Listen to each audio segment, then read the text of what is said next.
seguramente muchos de nosotros hemos estado metidos en nuestras casas en las últimas semanas y esto obviamente ha beneficiado a la industria del entretenimiento. Plataformas como Netflix, plataformas como Amazon, como Hulu, han visto un crecimiento importantísimo en la cantidad de suscriptores. Pero si hay una industria que realmente ha ganado en todo esto que estamos viviendo, es la industria de los videojuegos. Y de eso justamente queremos hablar hoy. Mi nombre es Juan Carlos Martínez, @JuanSofá en todas las redes. El mío es John Da Silva, @JohnSnacks en Instagram. Y la industria de los videojuegos es mucho más de lo que podemos pensar. Si tú no eres un gamer y no estás muy enterado sobre esta industria, podrías pensar que los videojuegos es esas cosas que juegan los niños o los adultos que todavía se creen niños y que pasa por aquel Mario Bros. O por aquel Contra que jugabas en el pasado y no entiendes absolutamente que tal vez estamos hablando, Juan, de la industria más importante del entretenimiento en el mundo actual.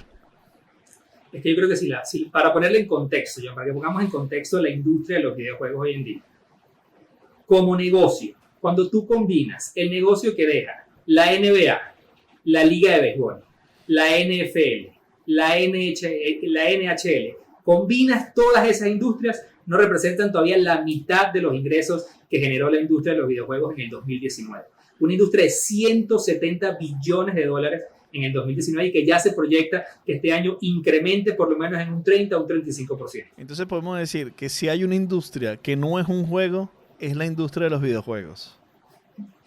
Pero esa es la frase de este episodio. Así vamos a llamar este episodio. Es que literalmente. Es que sabes que me llama la atención, Juan, porque hay un proceso de transformación de cultura. Y sí. comentábamos antes de grabar que cerca del 40% de la población global, es decir, 7.2 billones de personas existen en el mundo, cerca de 3 millones a 4 millones de personas son jugadores de videojuegos. No 4 billones. Estás hablando de cerca de 3.5 billones de gamers que existen en el mundo. Es decir, o sea, es una locura. ¿Y qué es un gamer, Juan?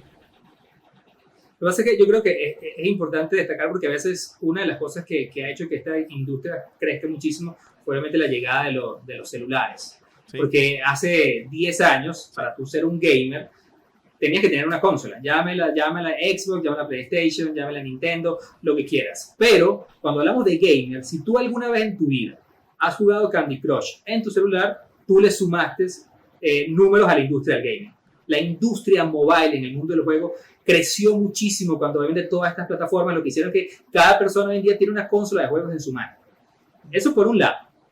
Pero el otro dato que es todavía que mucha gente le cuesta entender es que también se le cataloga gamer a una persona que ve a otras personas jugando. Y esto se debe al éxito de plataformas como Twitch o el mismo YouTube Games. Porque una persona que ve cómo otro gamer está jugando, estamos hablando de 10 millones de personas mensuales pueden estar consumiendo este tipo de plataformas. De hecho, se dice que cuando tú sumas los streaming de Netflix, de HBO y de ESPN en el mes pasado, ya esos números los superan la cantidad de personas que ven a otros jugando. Pero esto es súper particular, porque tú hablas de Netflix y de HBO en el mundo, sí, y hablas de wow.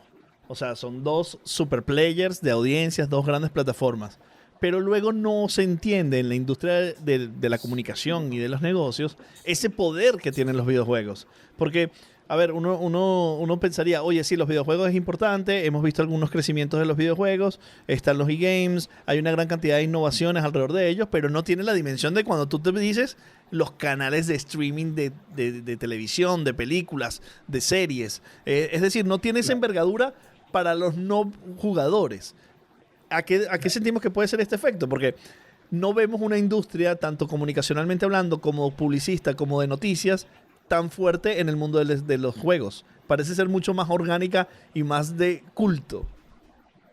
Sí, yo creo que uno de los, por decirlo, tabús que tenemos en nuestra cabeza es que cuando pensamos en la industria de los videojuegos, literalmente pensamos que son esas personas que en su momento juegan Mario Bros. O que en su momento jugaron Atari o que realmente pierden mucho tiempo, inclusive jugando fenómenos como Fortnite.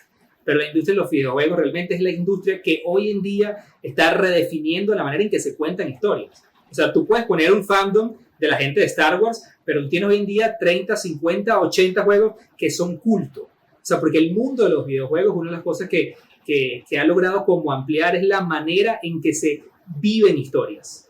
Pero a eso tú también súmale el mundo de la colaboración, porque desde que los juegos comenzaron a jugarse online, obviamente esas barreras de colaborar y de conocer y de expandir relaciones llegaron a niveles absurdos.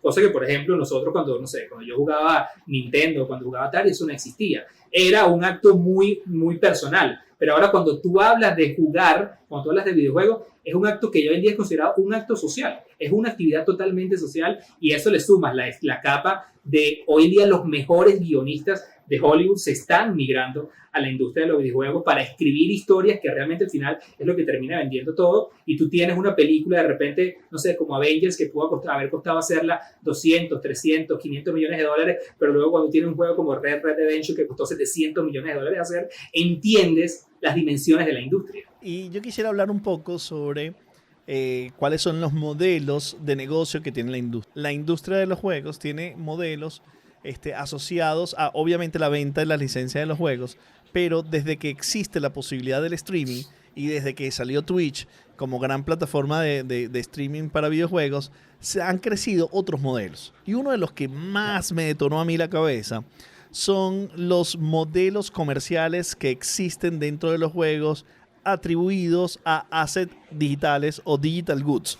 Es decir, para que nos entiendan, personas que están jugando un juego cualquiera, llámelo Fortnite, y el juego como tal fue gratuito. Pero comprar un arma, comprar un skin o tener algunos elementos que hacen que la experiencia de juego sea superior cuesta dinero. Entonces, gran parte del beneficio que tiene esta compañía y esta plataforma no es por la venta del juego, pero sí por la venta de assets digitales dentro del juego que no existen fuera del juego, no existen en la vida real, pero dentro de la cultura del gamer, de la cultura de la persona que está jugando Fortnite, como este ejemplo, es clave y fundamental. Además, le genera una experiencia superior. Entonces, eso me hace reflexionar que los juegos tienen múltiples modelos de negocio, Juan.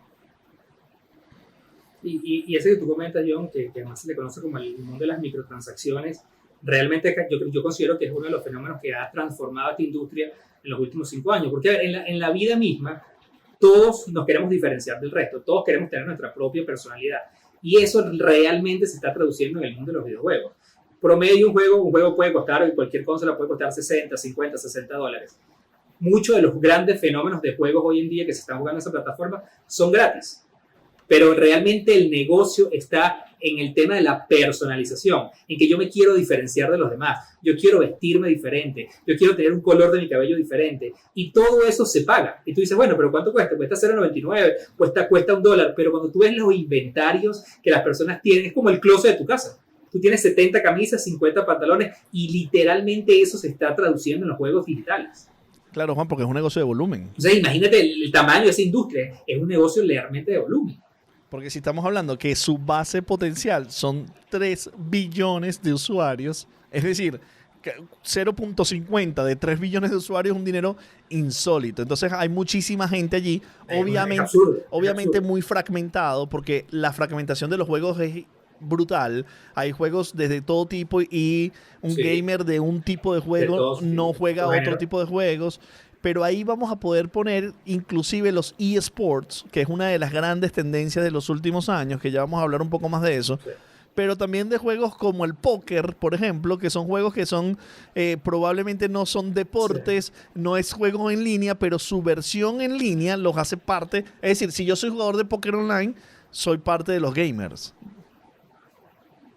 Eres gamer. O sea, si tú bajaste, no sé, cualquiera de estas aplicaciones que existen, que hay muchísimas, en tu celular y juegas, tú realmente estás de alguna manera replicando la experiencia de un casino, obviamente adaptado a la plataforma, pero ya eso te hace un gamer. Y obviamente toda la inversión, porque hay salas, John, hay salas que a mí me parece absurdo esto, pero es una realidad. Hay salas de póker, por ejemplo, hoy en día en tu celular, donde la gente paga por customizar el filtro de la tabla donde vas a jugar. Y la gente paga por eso. Y hay que entender que realmente la gente paga por eso. Es como la gente en los chats de Twitch. La gente que paga por tener un sticker particular para que la persona, el creador de contenido, te diferencie y te note en el chat. Y la gente llega a pagar hasta $2 o $3 por un sticker digital para tener ese emoji en la conversación. O sea, entender esta economía habla realmente de las dimensiones de esta Y industria. yo quisiera como aclarar, perdón a todas las personas que sí conocen Twitch, pero yo quisiera aclarar un poco lo que es esto, porque yo creo que es un gran detonador de la transformación de las diferentes formas que tienen el videojuego en el mundo actualmente.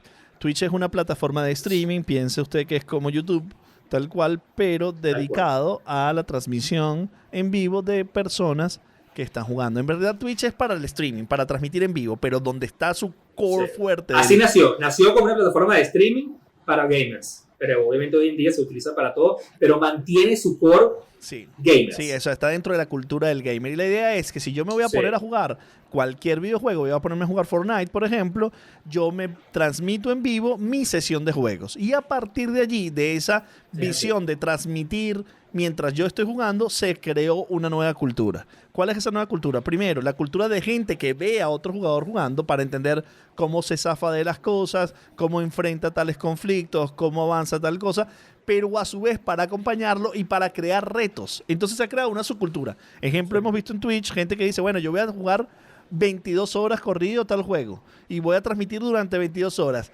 Y en esa transmisión él colabora, o sea, él retiene dinero y colabora dinero porque pide estos assets digitales, vende elementos digitales o promueve el incentivo de mantenerse jugando a partir de la colaboración de las personas que están viendo. Entonces es una economía totalmente abstracta para una persona conservadora de mente como es el comercio, pero es una economía real. Y hay algo muy poderoso, John, dentro de ese mundo, y creo que es importantísimo entenderlo, y es que la relación que tiene un consumidor de los contenidos de los gamers, es decir, un gamer cuando transmite su experiencia está aportando un valor increíble para la comunidad que está viendo ese juego. Ese valor se traduce a que cuando yo personalmente estoy jugando un juego, yo voy a enfrentar muchos problemas en el camino que no sé resolver. Lleva eso a la vida misma. Yo necesito resolver juegos en la historia que yo estoy jugando o en la trama que se está desarrollando. Y llega un momento donde yo me tranco y yo no sé cómo resolver esto.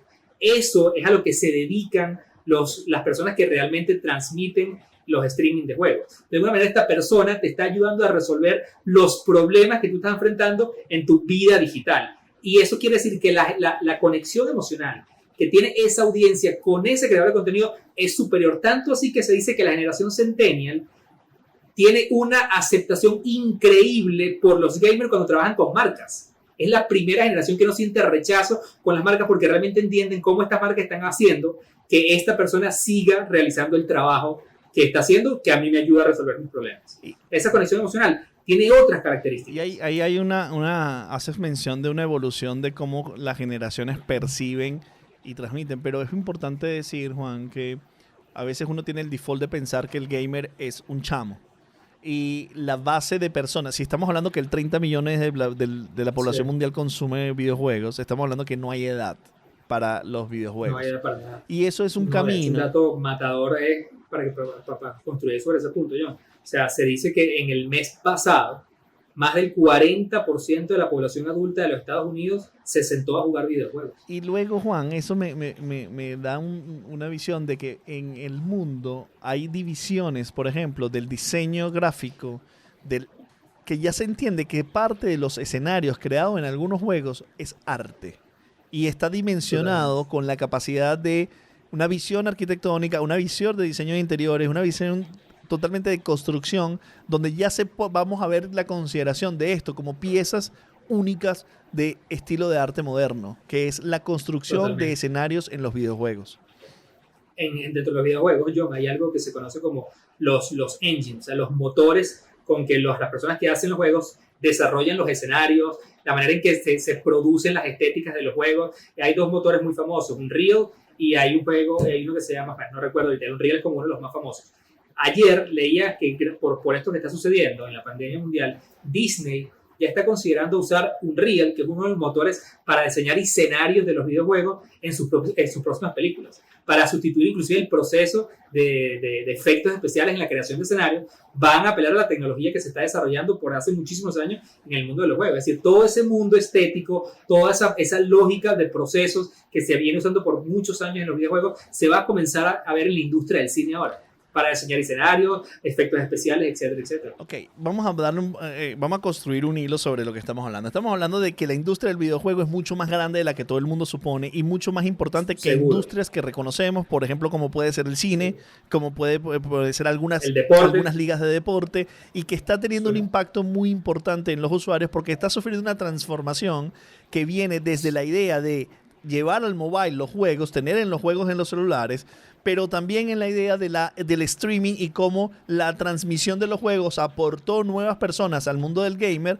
al mundo del videojuego, por visualizar a otras personas jugando. Entonces esa es la visión. Y hablamos de la importancia de Twitch, que fue una compañía, por cierto, que compró Amazon hace un par de años, y hemos visto cómo eso más o menos nos para al punto donde estamos hoy, donde estamos viendo una presencia, por ejemplo, en la televisión, estamos viendo torneos de fútbol, por ejemplo, que son jugados en FIFA, en la televisión.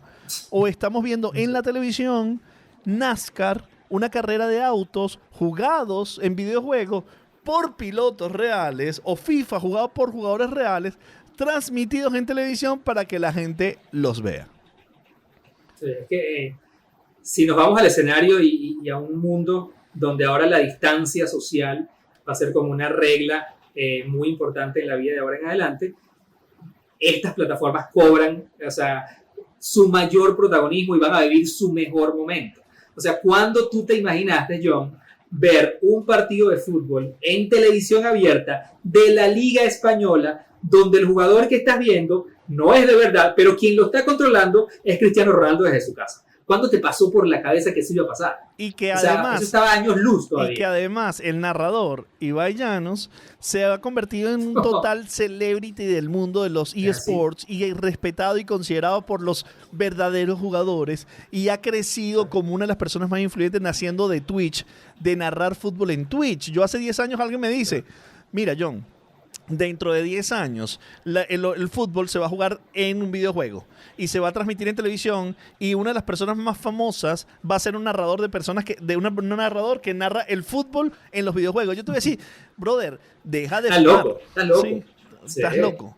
Y sucedió hace apenas unas semanas atrás, donde además 170,000 personas se conectaron en vivo para ver el evento que luego fue transmitido en televisión abierta, y además recaudó en esas pocas horas $150,000 que fueron donados en su momento para el tema de la crisis de la pandemia. Pero además, NASCAR tiene una competencia absolutamente real, brutal a nivel de transmisión, con pilotos reales compitiendo, todo jugado en videojuegos y transmitido en Fox, en ESPN, generando una experiencia totalmente real, con una visión totalmente absurda de la realidad, llamémoslo virtual, que no es una realidad virtual, pero de la segunda realidad, de la capacidad del poder que tienen los videojuegos. Pero además yo creo que además vale la pena que vamos a ver un video de la transmisión que se está llevando todos los domingos por Fox. Porque una persona que realmente se levante un domingo y que estaba acostumbrado a ver sus transmisiones de carreras NASCAR en Fox, en ESPN, en el canal que lo viera, hoy en día enciende su televisor otra vez los domingos y se están transmitiendo las mismas carreras. Y tienes que realmente con demasiado detalle para darte cuenta que lo que estás viendo no es una transmisión en las cámaras, en los círculos de competencia en Miami o en Texas, no, todo eso está sucediendo porque además eso que tú acabas de decir a las personas le da, que la juegan y que le desempeñan, le da como rabia, porque no, te dicen, no, esto no es un videojuego, esto es un simulador de NASCAR en la vida real. O sea, porque además la realidad es absurda. O sea, desde la física que tiene el juego, no solo desde la perspectiva gráfica, desde la física, desde la interacción con el público, desde los choques, desde cómo sudan, desde el humo. O sea, tú realmente lo ves y dices, ¿será que las carreras NASCAR en la vida real van a volver otra vez? Y esto nos lleva a hablar de esa visión del Second Life. ¿Te acuerdas? Hace 12 años, 15 años salió Second Life, donde tú tenías tu... Visionario. Claro, pero Fortnite tal vez es el que mejor lo está captando. Sí. Hace unos días veíamos el concierto de Travis Scott, que metió 12 millones de personas. Imagínate, Juan, el gran concierto que puede hacer cualquier ser humano está para 80,000 personas, 90,000 personas. Este pana metió 12 millones de personas en Fortnite para su concierto en vivo de 15 minutos, donde por cierto le robó la novia a Marshmello, pero el dato relevante realmente es que lanzó su canción Astronomical a nivel global en Fortnite, con pura gente que se vestía digitalmente para ir a un evento en vivo. Eso es lo que yo te iba a decir. Eso lo quiere decir. O sea, ¿qué haces tú cuando vas para un concierto? ¿Qué hace la gente cuando va para el Ultra?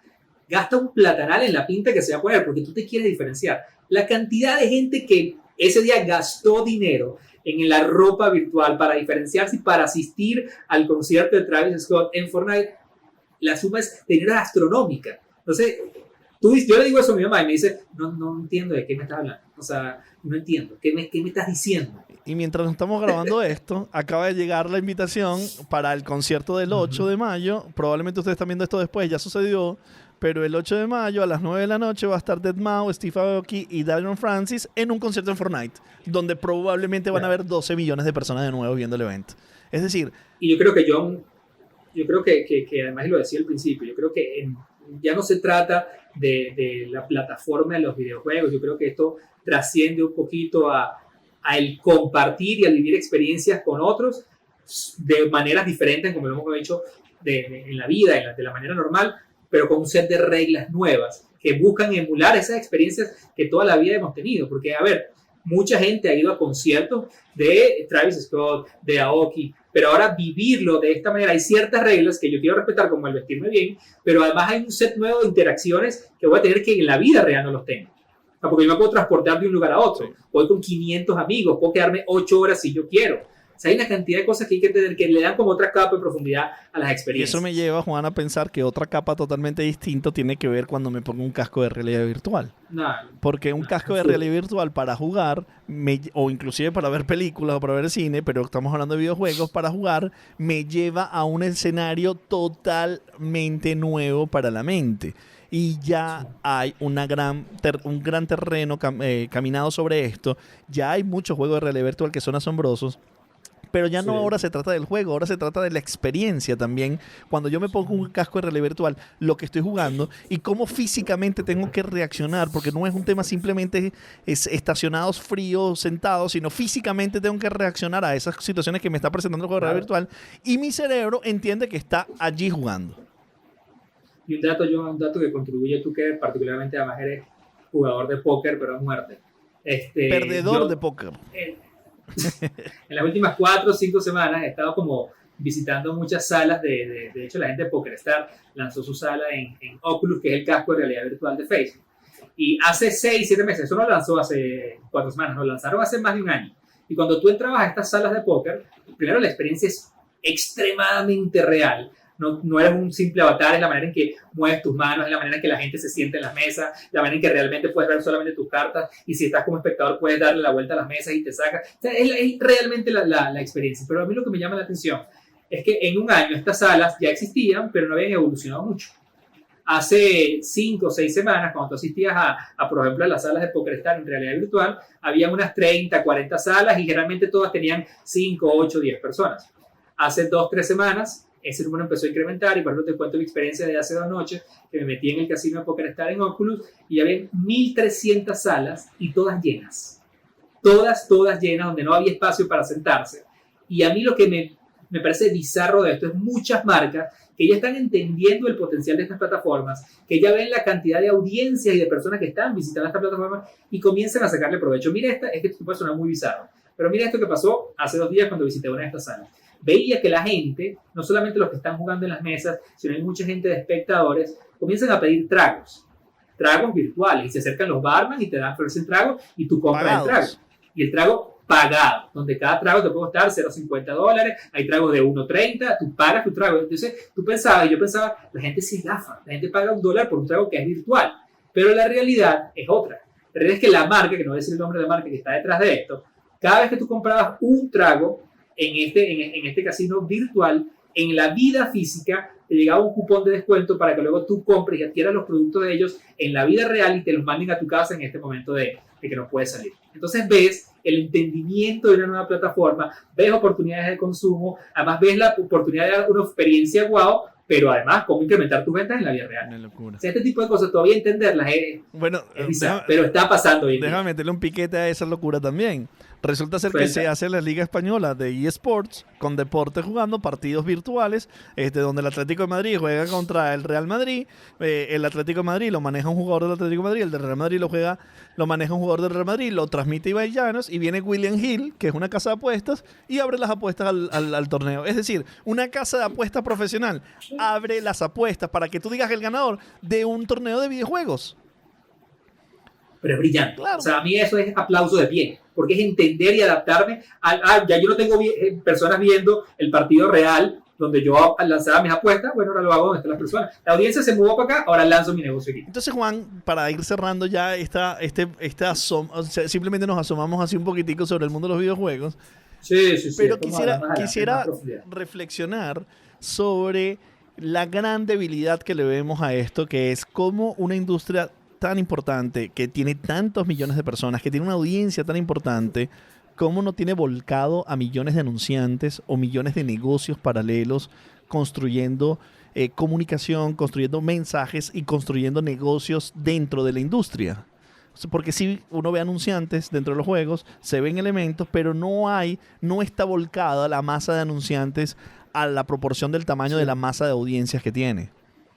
Sí, yo creo que eso habla mucho del jugar en posiciones cómodas y en escenarios conocidos. Esto aplica a nivel mundial.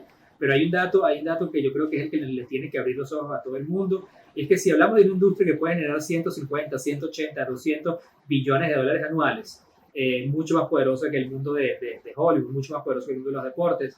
Pero el dato matador es que el 80%, hoy en día, entre el 70 y el 80% de las ganancias de esos números vienen de la venta de software, o sea, de la venta de los juegos. Ahí es donde todavía, de todos esos 190, lo que sea, billones de dólares, cerca del 70% viene de la gente comprando el juego o de la gente comprando la ropa para ir a Fortnite. Es decir, la audiencia todavía no está capitalizada. Hay mucha audiencia, esto quiere decir que no hay grandes marcas todavía invirtiendo, y si hay mucha gente del marketing que hoy en día dice, hay gente muy famosa que nosotros seguimos que dice, por ejemplo, que hoy en día el costo de una persona que tiene verdadera influencia en las redes está subvalorado. Que una persona que realmente tiene audiencia hoy en día en 5 años va a costar 20 veces más de lo que te cueste trabajar con él hoy en día. Lo mismo está pasando en la industria de los videojuegos. Es una industria donde las audiencias están creciendo a niveles absurdos y donde realmente no se le está sacando provecho para poder conectar con las audiencias. Y esto abre oportunidades para todo el mundo. Hay algunos ejemplos que ya funcionan, como es el ejemplo de Red Bull con Ninja. Hay algunos ejemplos que ya se están acercando. Pero tiene una potencial mucho más grande, Juan. Y yo creo que una de las grandes cosas que no están bien dimensionadas sobre el mundo de los videojuegos tiene que ver, Juan, con la capacidad de entrenamiento mental que tienen los jugadores, la orientación a resolución de problemas, la orientación a solucionar, la orientación a avanzar y crecer, la colaboración, el entendimiento de los espacios y los entornos, el beneficio psicológico que puede generar. Normalmente siempre se le señala a los videojuegos el perjuicio de las horas dedicadas, la violencia. Hay muchas cosas que se atacan, con los cuales se atacan los videojuegos, pero también hay una gran cantidad de beneficios que inclusive industrias, por ejemplo, de negocios muy importantes, utilizan el gamification como estrategias de marketing o estrategias de evolución de negocios. Por lo cual el aspecto psicológico yo pienso que tiene más beneficios que perjuicios por lo intrínseco mismo que te lleva a la superación y el lograr objetivos, el avanzar en la colaboración que tienen los jugadores. Y eso está demostrado porque además yo creo que una de las cosas maravillosas de la industria de los videojuegos, y en mi caso es algo que yo valoro muchísimo, es una industria y es un mundo que realmente te permite amplificar las experiencias físicas, lo que ya conocemos en el día a día. Yo creo que esta industria te da unas capas superiores. O sea, yo siempre pongo el ejemplo, a mí me encanta, a todo el mundo le encanta el mundo del cine, a todo el mundo le encanta ver una buena película, una buena historia, que tenga una muy buena dirección de arte, pero sobre todo quien gana una película es la historia. Y cuando tú llevas esa experiencia, sobre todo en los últimos 10, 15 años en el mundo de los videojuegos, las historias que uno puede consumir mientras está viendo un juego es muy diferente a cuando lo veo en el cine, porque yo tengo el control, yo tomo las decisiones. La historia se vive a mi ritmo y la manera en que yo me relaciono con los personajes es de una manera diferente. Es decir, yo creo que todo eso a nivel psicológico genera una amplitud, y por eso ves estudios que ya hoy en día dicen que la generación Centennial y los Millennials que estuvieron expuestos a los videojuegos tienen capacidad cerca del 30-40% superior a una persona que nunca ha jugado para resolver problemas, inclusive para interactuar de manera social. Entonces yo sí creo que si bien es una industria que se le ha acuñado muchos efectos negativos, sobre todo en los últimos 2 años, y sobre todo con la violencia, porque obviamente el género de los shooters es uno de los géneros más importantes dentro de la industria, yo creo que también es una industria que sin duda alguna está generando y va a generar muchas oportunidades de espacio positivos y de interacción de manera que antes no conocía. Hay que ver el mundo de los videojuegos desde otro punto de vista y otro ángulo, bien sea donde estés parado, como padre que tiene hijos, sí, como persona que tiene una marca, como posibilidad de negocio, como concentración de audiencias, como oportunidad de conexión o como elemento de entretenimiento. De donde estés parado, piensa en los videojuegos en su real dimensión, que es gigante. Yo soy John Da Silva, @JohnSnacks en Instagram. Y mi nombre es Juan Carlos Martínez, @JuanSofá en todas las redes. Y esto fue Dementes Podcast. Nos vemos en un próximo episodio. ¡Juégatelo!